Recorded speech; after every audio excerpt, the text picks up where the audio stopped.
Hello everybody, my name is Bill. Welcome back to another episode of the NCAA Football 07 Dynasty Mode series. And as you can see, I'm starting off by showing y'all a kicker who's 10 of 23. You're wondering why am I showing you a kicker who's 10 and 23? Well, this kicker right here kicked the game-winning field goal between San Jose State and Louisville for San Jose State to win 32-29. And I'm recording this after the Jets have won 2 straight games, after starting 13 straight losses in the NFL. So, hey, no undefeated teams in the video game world or the real world. But let's go and get to what we normally do here. Oh, and for the key games last week, let's see, Navy beat Army like I predicted. As you can see, 32-29. They gave player of the game to Boggle with 5 tackles, 4 for loss, 2 sacks, and a forced fumble, which are good stats, but I'd give it to Daughtry for giving them that game-winning field goal. Oregon beat Oregon State, which made this game basically all that unimportant because Arizona State won, but Oregon had the tiebreaker by beating Arizona State earlier in the year. So, heading into championship week, your BCS standings are this: McNair Central number 1, West Virginia number 2, Penn State number 3. As you can see, they are the Big East champs. Penn State's number 3. Wisconsin is the Big Ten champs at number 4.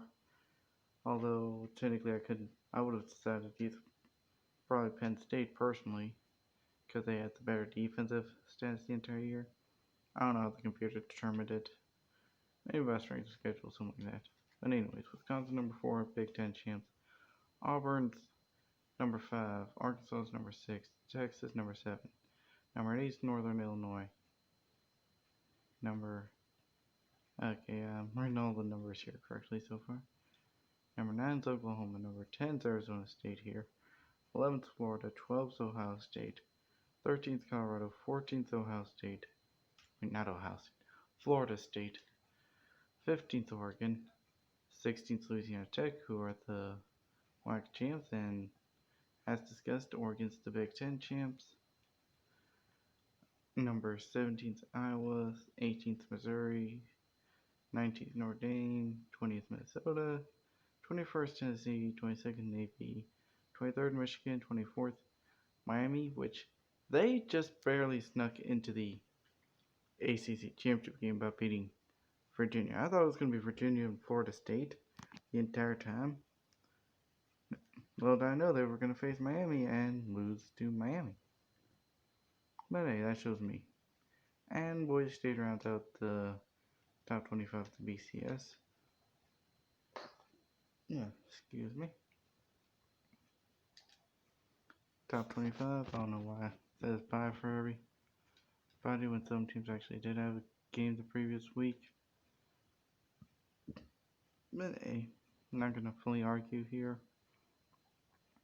McNair Central is still number 1, number 2, West Virginia, 3, Penn State, 4th, Wisconsin, 5, Auburn, 6, Arkansas, 7th, Texas, 8th, Northern Illinois with that first place vote still, 9th, Oklahoma, 10th, Ohio State, 11th, Arizona State, 12th, Florida, 13th, Colorado, 14th, Florida State, 15th, Oregon, 16th, Louisiana Tech, 17th is Missouri, 18th, Iowa, 19th is Tennessee, 20th is Minnesota, 21st, Notre Dame, 22nd is Navy, 23rd is Michigan, 24th, Miami, and rounding out the top 25 is USC.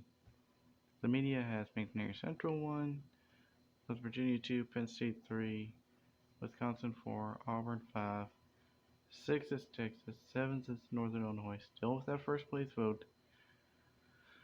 8th is Arkansas, 9th is Oklahoma, 10th is Arizona State, 11th is Florida, 12th is Ohio State, 13th Colorado, 14th Oregon, 15th Florida State, 16th Louisiana Tech, the WAC champs, as you can see.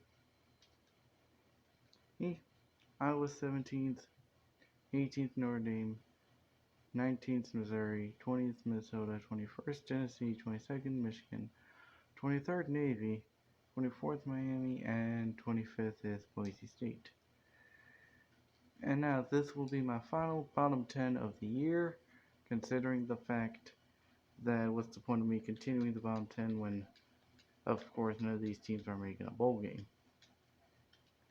At number 1, we have Kansas. Big 12 team that's known for basketball.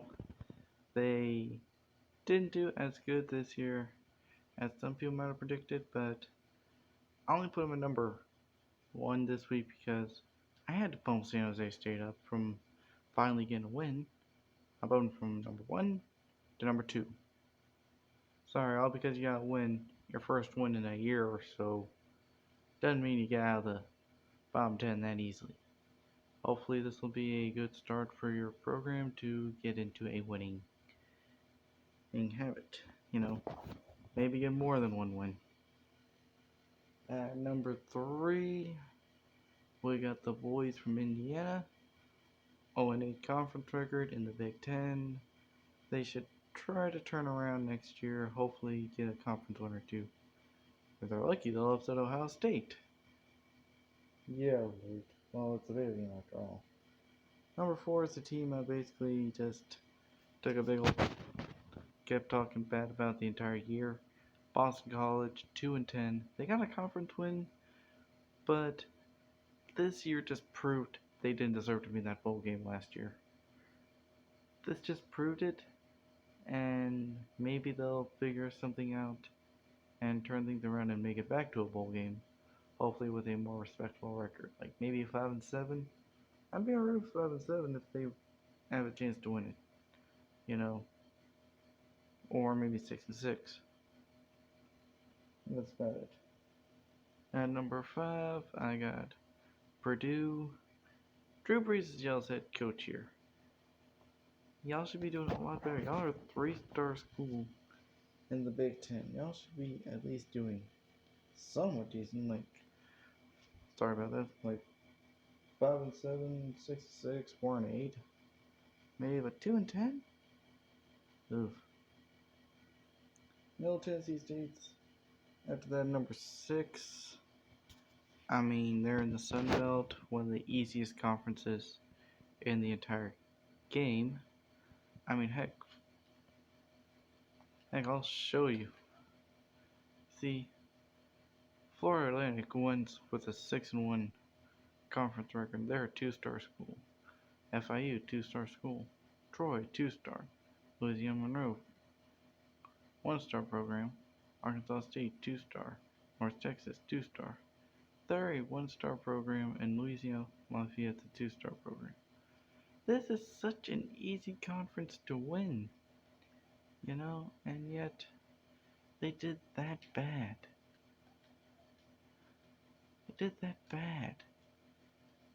Kind of makes you ashamed during that conference when you have that big of a chance to win. At number 7, I put BYU, being coached by Steve Young. Same as Drew Brees, Legendary quarterback comes in and coaches y'all's school because it's their alma mater, and y'all don't do that well. Now granted, BYU is a 1-star school in the Mountain West. San Diego State's doing good. Utah, good program. They did a real good conference play-wise. But they didn't do nearly as good last year. Nevada, UNLV, I don't think they're actually a 5-star school. I think they're probably more of a 4-star. I was thinking 3-star. Colorado State's a 4-star program. Air Force is a 1-star program, yet they went 4-4. They went Wyoming. 4-4 conference play, 4-8 overall. Wyoming went 5-7. So you see, conference-wise, they finished ahead of teams like New Mexico, TCU. Well, they finished tied with them. But to see they could at least still finish middle of the pack, but they technically kind of did. But overall, they just need to do a whole lot better going into next year. At number 8, I put Idaho because yes, they got 2 conference wins. But you see, unless you beat one of these 3 teams, you're not getting past where they're at right now. You know. At number 9, I got Washington State. 2-star school. Kind of performed probably where they would be for the back then. But they did get a conference win. Probably over Washington, I'm guessing. Let's see. Nope, no, one against Washington. You know. Oh, they beat Oregon State? Wow. Alright. They beat them handily too, 52-17. If I can remember where I'm at. Okay. ESPN the magazine. But yeah. You know, maybe they can turn things around next year. I can hope that a bit for them.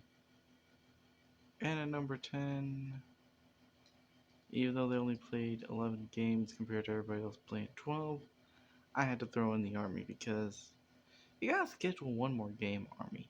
Come on. That's all I asked. Just schedule another game for next year.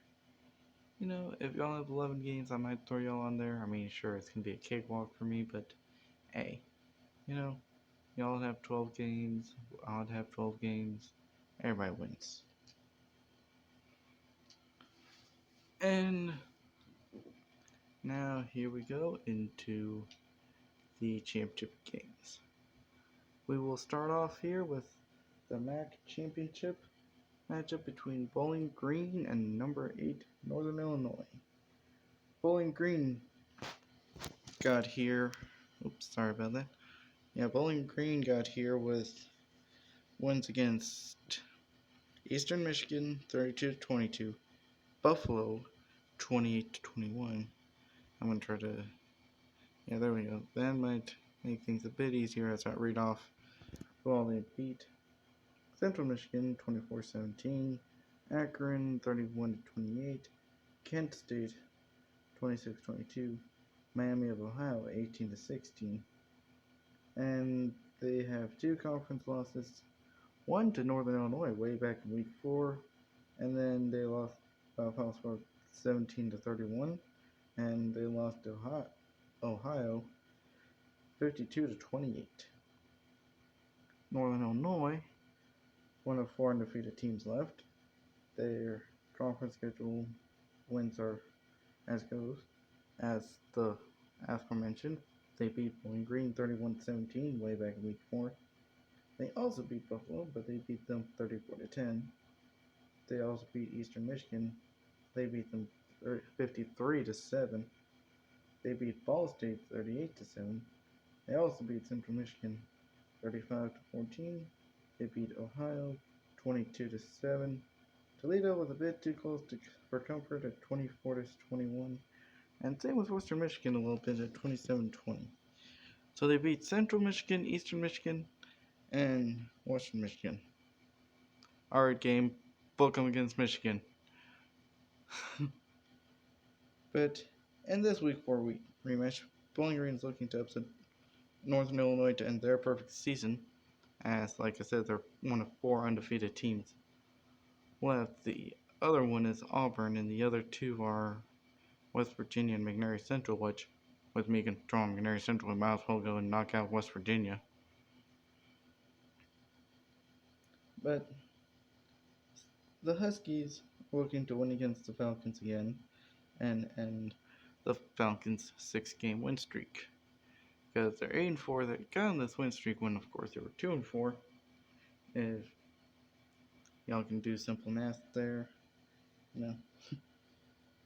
The Falcons hope to move against this tough defense, 2nd in the nation, but I don't think they'll be able to. Because A, they got an average defense of their own. I mean, 62nd total defense, 67th rushing defense, and a passing, and going against the 7th best rushing offense. let's just say this ain't gonna be pretty for Bowling Green.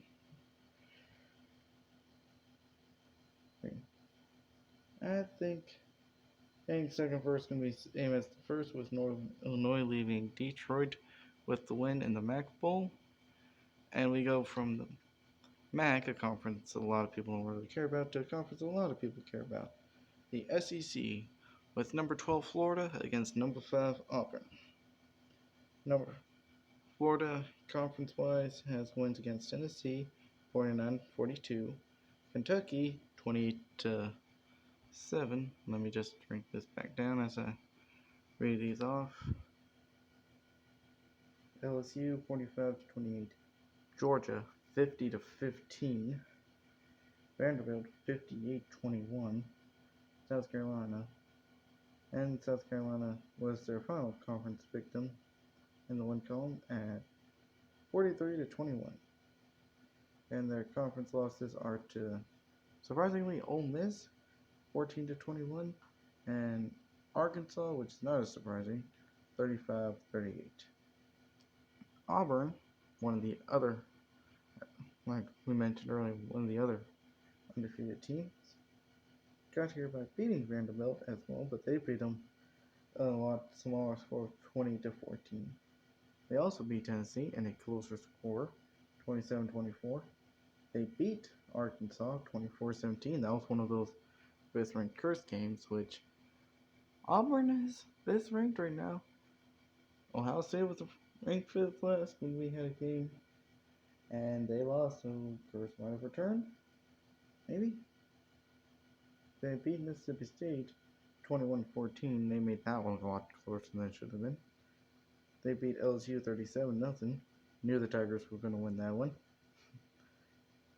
They beat Ole Miss 21-7, Georgia 17-3, and Alabama 31-7. As mentioned, Auburn's one of 4 undefeated teams.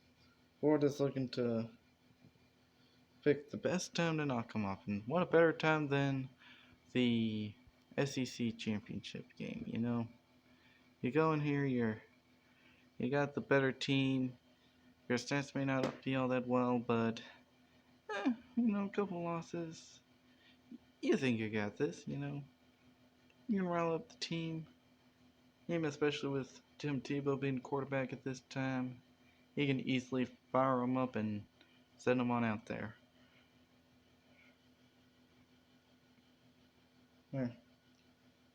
Yeah, both teams been in close games. Florida taking a couple losses in close ones.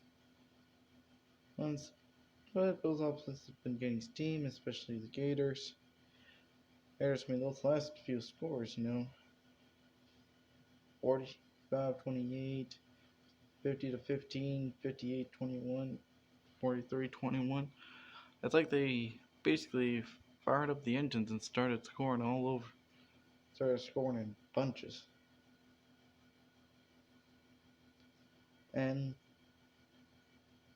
But the Tigers' defense has been keeping them up there, because they stopped a couple of teams. Like, they even kept Ole Miss to half of what they got against Florida. But, like I said, the 5th ranked curse might return, as it did unexpectedly 2 weeks ago between Ohio State and Michigan, which caused the whole Wisconsin and Penn State debacle.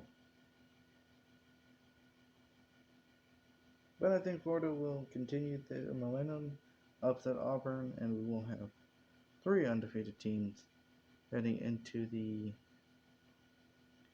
bowl game season. And we go from the SEC to the Big 12 between number 13 Colorado and number 7 Texas. Colorado has conference wins against Missouri 42-21, Iowa State 42-7, Texas A&M 38-17. Against Texas, back in week 9, 34-24. Kansas 52-7, Kansas State 32-18, and that's it for them conference win-wise. They've got a couple conference losses, against Oklahoma State, 2014, back when they were the fifth ranked team, and I think Texas was ranked fifth when they faced off. Yeah, I think Texas was already ranked fifth when they went to their matchup. And they just took a beating by Nebraska 38-7. Nebraska probably heard how bad I was talking about them being underachieving. Boy, prove me wrong. Meanwhile, Texas has conference wins against Tampa Bay 38-21, Oklahoma 42-38, Missouri 44-24, Texas Tech with a score of 48-14, and Oklahoma State